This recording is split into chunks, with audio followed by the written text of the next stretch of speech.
Hi guys, it's Annie. Welcome back to Bloom TV. Today I'm going to do my kind of autumn/fall book haul, and this is going to be really bad quality I think because I'm filming this on my webcam because I used to film my videos on my iPhone, and recently I've been having trouble uploading videos, so that's why there hasn't been quite a few videos in about a month I think.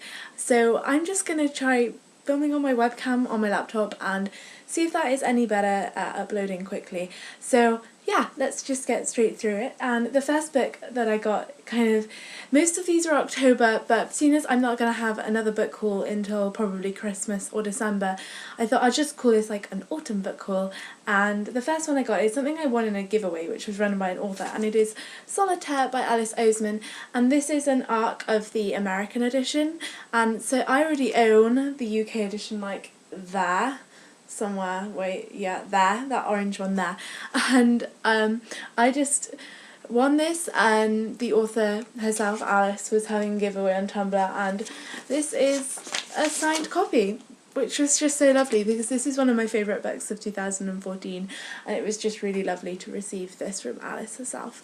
So yeah, thank you Alice, so you're probably not watching this. And the next book is something I think I got in September, but I didn't include it in my book haul then because I completely forgot about it. And it is Elizabeth is Missing by Emma Healy. This, I have not really any idea what it's about, apart from that the main protagonist, it suffers from Alzheimer's, and it's kind of a murder mystery book. She knows something's wrong, her best friend has been missing, and the main character's not sure for how long or since when, or if anybody else knows this, and she finds a note in her pocket and decides that she needs to start looking for her missing best friend, who is called Elizabeth, as the title would suggest.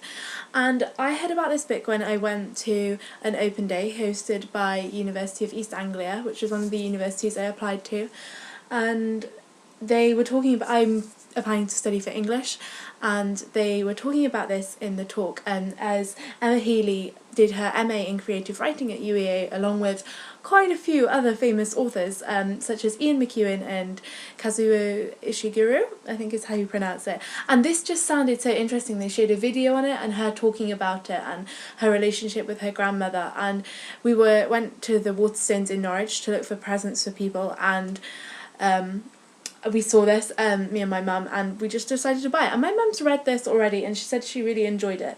So I'm not in a great rush to pick this up because I think I need to be in the right mood for it, but I will definitely be picking this up at some point. And it's just a really beautifully produced book, like the inside and pages are so nice, and it's just so lovely, and I'd really like to support like a new author as well. And then the next two books I got are ones I got at Blackwell's at another university that I was looking at. And they have, Blackwell's do second-hand books. And I just love that about Blackwell's. It's so great. And so I decided to pick these two up. And I got North and South by Elizabeth Gaskell. This is the Wordsworth Classics edition. And I've read this quite a long time ago. I think I read it when I was about 14 or slightly younger. And I don't own my own copy because I got it from the library, and I really, really love this book. It's the only book I've read by Gaskell, but I really, really enjoyed it when I read it, and I also really like I think it's the most recent adaptation that has Richard Armitage in it and another actress who was in EastEnders apparently, and I just really love this novel and the film and the TV adaptation, and I've watched that adaptation quite a few times, and I wanted to own this book. And this isn't the nicest edition, and Wordsworth are generally just very cheap editions, but this was only £1, so I couldn't really pass that up. And I think what I'm going to do is have this copy for note taking if I ever study it, which I probably will invariably do at some point. Or just like general like highlighting purposes and studying purposes, and then I'll have another copy which is kind of a nicer one, and I'll probably get a Penguin one for that because I just really love those editions. So yeah, that was a long ramble about that book. And then I also got this secondhand, and it's The Winter's Tale by Shakespeare, and I own quite a few Shakespeare plays already in text format. Oh gosh, the lighting on this webcam is so bad, I'm so sorry. But I haven't read any of them, and this is one that Winter's Tale has been adapted into a ballet, definitely. I'm not sure by who, and I'm not sure who the music's by, but I definitely know Royal Ballet have done it. And I just have seen quite a lot about that ballet, and videos from Royal Opera House about that ballet, and I decided that I would read the play first before I went to see it, in kind of ballet reinterpretation format, and I really enjoyed this. I've already read it, so it'll be in my November wrap up, because I read it right at the beginning of November, and as the first Shakespeare that I've read written as a text. I've seen a lot of Shakespeare performed, but I've never read it in text format, like the original kind of text. I really enjoyed this. It's definitely one of the lesser known ones, I think, and it's quite ridiculous, but I did quite enjoy it, and I think I gave it 3 stars. But wait until my wrap up if you want to know more about this. And then the next 2 books I got when I went to London with my art class, and we were on the train home, and I decided to go to W.H. Smith's, as you do, because I just felt like buying some books. And the first one I got was The Winner's Curse by Marie Ratotsky. I'm not entirely sure how to pronounce her last name, I'm sorry. And this is a YA fantasy book, which is kind of, the world has very like Roman Grecian kind of elements in it, and it's about a main character, Kestrel, and her father is the general of her city, and so they're a very high up family, and she's kind of very well known by society. And she, in this kind of land, you're expected to, once you reach the age of I think 17 or 18, you're expected to either marry or enter into the military, and that's for both genders.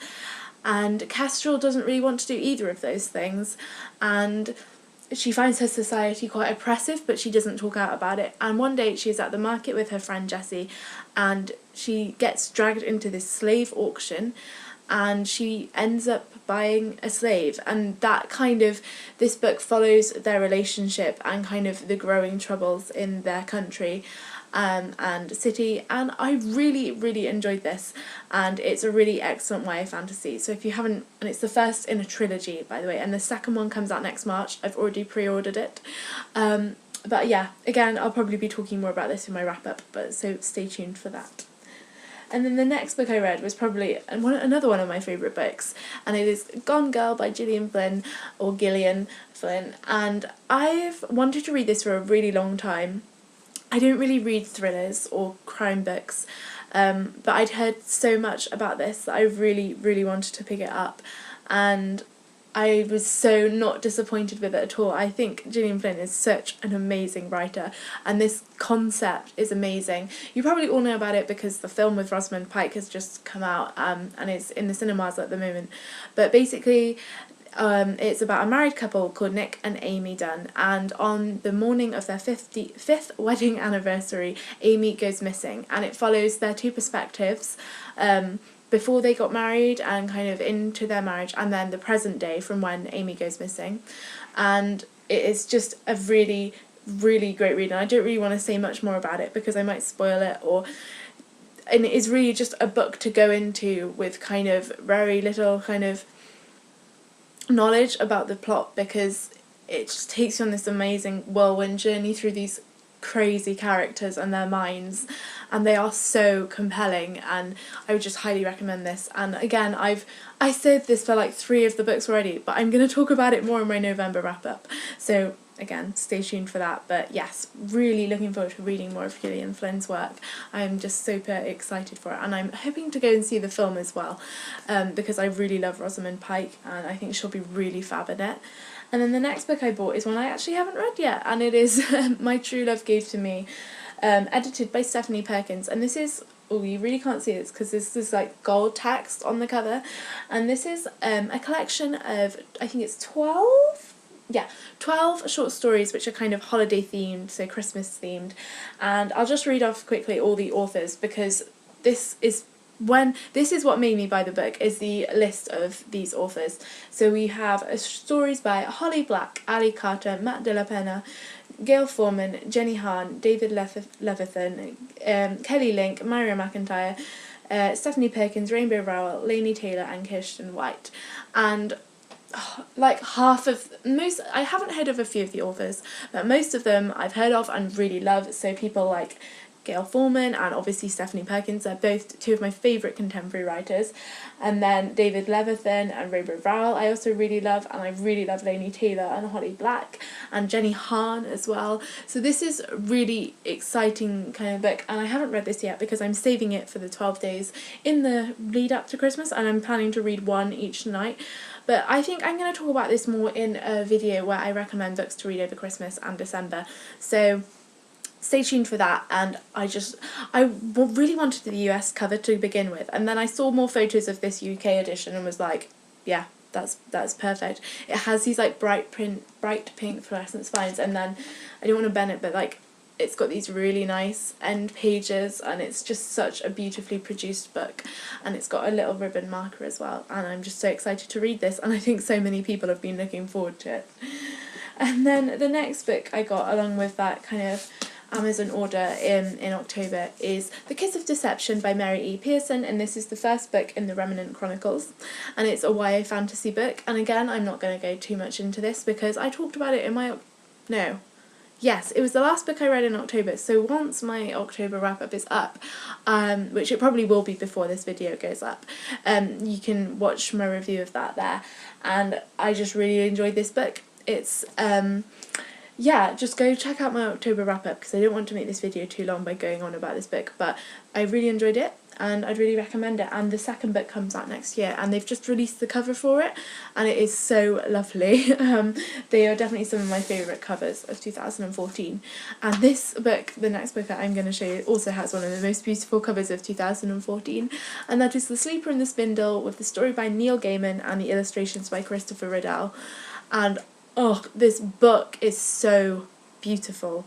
I mean, you probably can't really see because of the bad quality of my webcam, but it's basically got this underlay, and this is kind of a rice paper dust jacket, and so this illustration beneath it, the sleeping woman, is on the hardcover inside. And this book is just full of the most gorgeous illustrations. It's a kind of dark fairy tale mashup of Snow White and Sleeping Beauty, and it has this...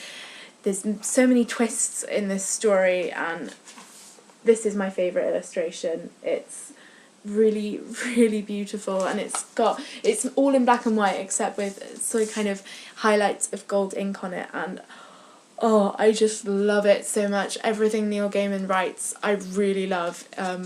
He's quickly becoming one of my favourite authors, and of course Christopher Riddell as well is fabulous. I really love his work as well. So this was just a perfect book, and I did talk about this in my October wrap-up, so I'll stop rambling about it now. But yes, if you want a kind of creepy bedtime story, I'd highly recommend this. And even if you're not really into reading but you love kind of illustration and kind of really gorgeous artwork, then I'd recommend picking it up anyway, because it's beautiful just to read through, and it's only 60 pages, so it's really not very long. And then the last book of this haul is another one of my favourites, and it is I'll Give You the Sun by Jandy Nelson. And this was such a good book, and you guys have probably been hearing a lot about it recently because it has been having a lot of hype on BookTube and the bookish community on the internet recently.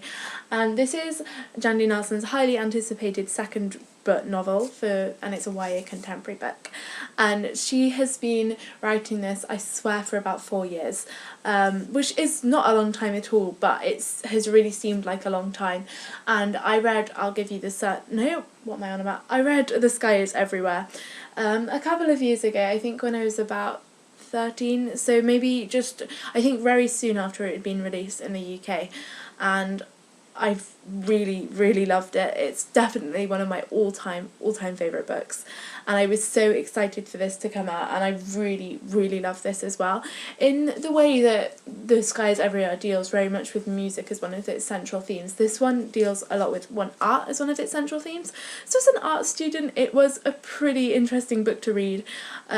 It deals a lot with kind of more physical, like three-dimensional arts, so sculpture and passion, and so many amazing themes that I just feel like Jandy Nelson writes such beautiful not just family relationships, and she writes beautiful relationships in her novels, and really her writing is so beautiful and I love it so much, and you should just definitely give one of her books a try, because I swear you won't regret it. And if you don't get along with it, then that's fine too, but I would highly recommend this book. So that's all for today, guys. I really hope you enjoyed this video. I can just see on my clock timer that this is like 15 minutes long. I'm really sorry about how long it is, but I really hope you've enjoyed it and you're having a wonderful day, and I'll see you all soon. Bye!